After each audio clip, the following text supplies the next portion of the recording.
Un vieux Shio Pinto a raconté une très belle histoire, qui est la suivante, l'histoire de son arrière-grand-père Baba Saleh.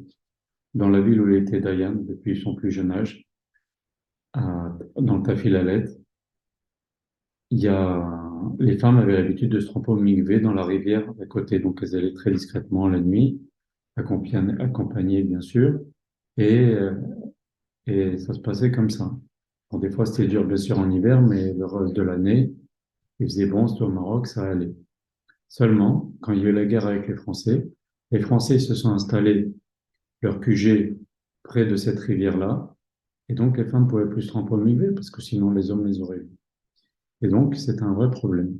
Baba Saleh a réuni tous les hommes de la ville, il leur a dit maintenant on peut plus se contenter de la rivière, maintenant il va falloir construire un mikvé. Et donc il a dit à chacun, toi tu connaissais les besoins, les moyens de chacun, il leur a dit toi tu donnes tant, toi tu donnes tant, toi tu donnes tant, toi tu donnes tant, et on va construire le mikvé. Et ils ont construit le mikvé. Et quand le mikvé était bien terminé, tout le monde était content. Baba Salah a pris Hachem. Et c'était en plein été, au Maroc. Imaginez comme il fait chaud au Maroc en plein été. Il y a eu des nuages qui sont venus, il a plu. Et ça remplit le mikvé d'eau de pluie, parce qu'il faut de l'eau de pluie. Seulement, quelque temps après ce premier miracle, quelque temps après, Baba Saleh s'est rendu compte qu'un des tuyaux a été fait poser d'une façon qui n'était pas acceptée par un des plus grands possèques sfarades d'Afrique du Nord des dernières générations, qui s'appelait Rabbi Yehuda Ayash, qui était le grand possèque en Algérie. Et il a dit, moi, je ne vais pas transgresser ce que a dit Rabbi Yehuda Ayash, je vais pas, Chazvé Shalom.